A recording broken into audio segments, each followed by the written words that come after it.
Tenemos una cifra de 94.000 muertes más que las registradas en los años previos y que podemos responsabilizar a la pandemia por estas muertes. Definitivamente la cifra oficial 37.000 no es la real, no es cierto, pero usted diría que se pudo evitar esto en la situación en la que nosotros vivimos, en la situación en la que ya sabíamos que estábamos, con un sistema de salud ya colapsado desde antes. ¿Podíamos evitar tantas muertes, doctor, con una diferente estrategia? Bueno, es complicado imaginar cómo hubiera sido, ¿no es cierto? Lo cierto es que el que era presidente en ese momento de Perú dio la información muy rápido, muy temprano, y creo que fue muy oportuno el cerrar las fronteras y el decretar la emergencia. El problema fue que cuando se decretó la emergencia y se dio algunas indicaciones, estas no se cumplían en la forma más adecuada, y el gobierno tampoco lo hacía mucho porque se cumplan. O sea, como alguna vez he señalado, los grandes culpables son por un lado el gobierno y por otro lado la población, que no seguía muy bien las indicaciones o las recomendaciones, y el gobierno que tampoco tomaba una decisión tan estricta como debiera ser, porque si yo digo que todo el mundo se lave las manos y me entero que no se lavan las manos, pues reniego. Pero si soy culpable de que no haya agua, entonces no puedo renegar. Nuestros conos, cono norte, cono sur, o sea, gran parte de nuestra población no tiene agua potable y llega en cilindros cuando llega, y a un precio mucho más alto que el que se paga en la ciudad de Lima, me refiero a los propios distritos, ¿no es cierto? Hemos vivido la consecuencia, claro, hemos vivido la consecuencia de muchos problemas, ¿no? Como por ejemplo lo que usted indica, el agua, pero también por ejemplo como el trabajo ineficiente de nuestros órganos de control, porque usted también está indicando, no había cómo controlar a tantas personas. Eso es, Giovanna. Y por un lado, por eso digo, culpable gobierno que da indicación y no hace que se cumpla, y la población que tampoco le interesa cumplirlas. O sea, algunas cosas que llamaron poderosamente la atención, por ejemplo, fue el que mucha gente decida regresar a su ciudad, a su pueblo, caminando.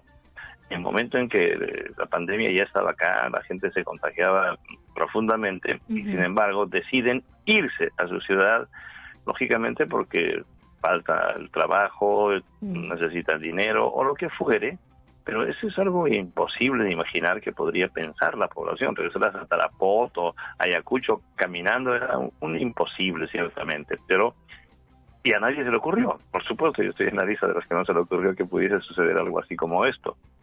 Y en cualquier caso, apenas surge el problema, tiene que haber una respuesta inmediata. Cuando sucede algo como lo que estamos viendo hasta el día de hoy, es una pandemia sumamente importante y para Perú es una novedad, por supuesto, debemos tener en cuenta algo fundamental. Estamos en una pandemia y por lo tanto es una situación absolutamente dinámica en lo que se refiere a las decisiones y a la interpretación de lo que sucede. Y justamente si yo veo que algo sube, tengo que ponerle freno. Si justamente de eso quería preguntarle, porque hemos pasado un tiempo muy duro, meses muy duros, de mucha muerte, de mucha desesperación, de mucha impotencia en nuestro país.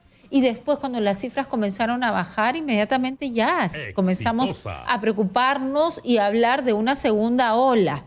Y hoy nosotros mismos hemos conversado esta semana con varios médicos que nos han dicho que ya están haciendo el plan, ya están en pleno plan de la segunda ola. Mientras tanto, la ministra de Salud nos dice que no estamos en una segunda ola, sino en un rebrote. ¿Usted cómo definiría lo que estamos pasando en este momento donde las camas UCI ya se están terminando, digamos, ya se están acabando en varios lugares de nuestro país? ¿En qué estamos ahorita, doctor? A ver, Giovanna, vea usted, muchas veces conversamos sobre cuántos casos hay, cuántos casos nuevos, y creo que eso siempre es útil. Sin embargo, vea usted, el hecho simple de saber que están reapareciendo nuevos casos, 1, 10 o 20, y que están creciendo en relación con las opciones que tenemos en los hospitales de ser atendidos. Yo tengo 10 casos, pero hay 5 camas y eso es una locura. Pues, o sea, eso ya es un problema serio. Y entonces, si nos dicen, estamos planificando, oiga, hace meses que debió haber quedado planificado ya, porque sí sabíamos, lo hemos visto en otros países del mundo, que se va a producir en algún momento algún tipo de ola, pequeña, mediana o grande, pero tiene que haber un rebote porque la gente va a ir saliendo progresivamente de sus hogares, se va a ir liberando las actividades y entonces va a haber la posibilidad de que haya más contagio. O sea, eso era una verdad de perogrullo, diríamos, ¿no es cierto? Y usted tiene a toda la gente encerrada, la posibilidad de que se infecten es más o menos, digamos, 10.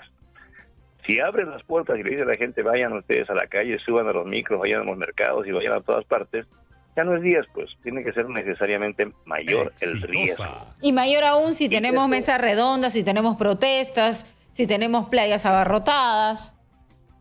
Eso es la realidad. Exactamente, eso es, Giovanna. O sea, la realidad es lo que uno observa y el deseo de la gente es lo que uno escucha y la propuesta del gobierno es otra cosa, porque el gobierno en algún momento, y recordemos, hagamos memoria, en algún momento dijo, ya, bueno, ya, comiencen a salir las damas lunes, miércoles y viernes y los varones martes, jueves o al revés, no sé, y gran problema, salía mucha más gente de la que se suponía y tuvieron que suspender la medida. Pero vea, eso es lo que quiero decirle. Uno da una medida y apenas ve que no funciona, tiene que suspenderla. Pero eso tiene que ser absolutamente inmediato. Y además nos debe servir como ejemplo para no solamente cambiar la decisión que se tomó en ese punto, sino para no tomar otras similares y que no conllevarían absolutamente a nada. Los vehículos ya no salen después de las 10 de la noche, pero ya no deben haber pues vehículos después de las 10 o después de las 9 o la hora que el gobierno decida. Y no puede ser que no se cumpla con la indicación. Los vehículos siguen circulando y ese es un tema que creo yo, lo hemos repetido también muchas veces, las indicaciones y recomendaciones que se hacen, cualesquiera que sea, hace el gobierno pensando lógicamente, porque se supone que tiene gente que está analizando el tema y que llega a una conclusión y esa recomendación se cumple. Pero con las cifras que tenemos ahorita, doctor, ¿usted diría que estamos en la segunda ola o que estamos en un pequeño rebrote, como ha dicho la ministra? No, yo no diría que sea un pequeño rebrote. Ya estamos observando que nuevamente aparecen casos de la infección. Y estamos observando que comienzan a faltar camas. En UCI sobre todo. Entonces da la impresión, no quiero hacer una respuesta afirmativa 100%, estamos en una gran ola, porque eso lo vamos a ver conforme transcurran los días, ¿verdad? Lo que sí es que estamos observando es que nuevamente aumentan los casos. Estábamos en una franca caída, y esperábamos también que en algún momento empezaba una franca elevación, un nuevo episodio de aumento de casos por el comportamiento que hubo durante todo este último tiempo y por lo que usted acaba de decir, mesa redonda, etcétera. Entonces tenía que suceder. Entonces lo que quiero señalarle en buena cuenta, Giovanna, al margen de si es una olita o va a ser un olón, no podemos estar pensando en que ya viene una ola, sino tenemos que actuar. Ya debemos haber puesto a disposición de la población listas las camas UCI que se van a requerir. Que no las hay, nos queda claro que no va a haber, igual que en la anterior. Pero es que eso es lo que quiero decirle. Exactamente eso es lo que quiero decirle, Giovanna, porque no sabemos de qué tamaño va a ser la ola. Bueno, preferible que sobre y no que falte. Entonces aquí tiene que el gobierno implorar, si es que es posible, ¿no es cierto?, a los órganos de control que no sean tan exigentes en decir, pero ¿para qué hay 20 camas abiertas si no hay ni un paciente? Oiga, me refiero a Contraloría fundamentalmente, ¿no es cierto? Porque inmediatamente sale de Contraloría y dice, vean, acá hay 100 camas abiertas, están ahí utilizando para ningún paciente con personal que están contratando y pagando sueldos a los que trabajan ahí sin que estén atendiendo a nadie. Sí, pues, pero estamos en una emergencia. Y en cualquier momento ese personal va a ser insuficiente, inclusive. Que ya está pasando en algunas regiones, ya está pasando. Pero, doctor, ¿a usted le parece que el gobierno ha debido escuchar en esta última etapa un poco más al Colegio Médico. El Colegio Médico ha pedido, por ejemplo, en estas fechas, poner un toque de queda no a las 10 ni a las 11, sino a las 6 de la tarde. Ha pedido en estas fechas que no haya prohibición para salir con autos particulares, sino que haya prohibición para salir si es que no tiene un trabajo esencial, o sea, cuarentena nuevamente. Ha pedido mucha más restricción en el tema de playas. Ha hecho una serie de pedidos de restricciones y el gobierno solamente lo que ha dicho es declarar la cuarentena obligatoria por 15 días para aquellos que vengan a partir del 4 de enero, que vengan del extranjero. ¿Le parece eso suficiente para lo que estamos viviendo? Bueno, en principio, yo le decía, las decisiones se toman de acuerdo a lo que uno va observando. Si observa que ya una parte de la población le está haciendo recomendaciones, como por ejemplo el Colegio Médico o la Federación, de repente hasta las enfermeras están llamando la atención de lo que está sucediendo, y algunos, yo, que soy entrevistado por usted, por ejemplo, hoy día, decimos, parece ser que va a haber una ola que el tamaño no se conoce muy bien. No creo que seamos los únicos que estamos hablando de esto, sino los expertos que están en el Ministerio de Salud. El propio Ministerio de Salud tiene que observar que esto está sucediendo. Y entonces su decisión, más allá de llevarse por lo que diga el Ministerio, el Colegio Médico, la Federación o los entrevistados, el Ministerio tiene que tomar su propia decisión y observar qué es lo que realmente está sucediendo, y es su responsabilidad. Y tiene que decir, hagamos tal cosa, urgente, porque de lo contrario la ola nos va a envolver muy pronto y tendremos una gran responsabilidad, especialmente hoy día. ¿Por qué hoy día?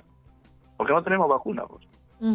Entonces lo que suceda de aquí para adelante va a ser de una población abandonada. Exitosa. Porque no ha habido ninguna, no sé si intención o decisión que permita proteger, aún cuando sea progresivamente a la población, aun cuando sean 50,000 personas, ¿no es cierto?, que podrían ser las que tienen que enfrentar directamente este problema de la pandemia. Me refiero al personal de salud, a la Policía Nacional, porque si se nos enferman los médicos y las enfermeras, vamos a quedarnos descubiertos de protección. Y además, no tenemos vacuna para la población general, como lo hemos dicho hasta después de junio, porque la población general, entre los 15 y 50 años, no se va a vacunar el 2021 por ningún motivo. No creo yo que el 2021 haya vacuna para la población entre 15 y 50 años. Eso será el 2022 si es que el virus... yo pensaba que usted estaba hablando de los niños, o sea, los adultos, para usted los adultos sanos, no vulnerables, ¿no se van a llegar a vacunar este año? No, me parece muy difícil. Me parece muy difícil.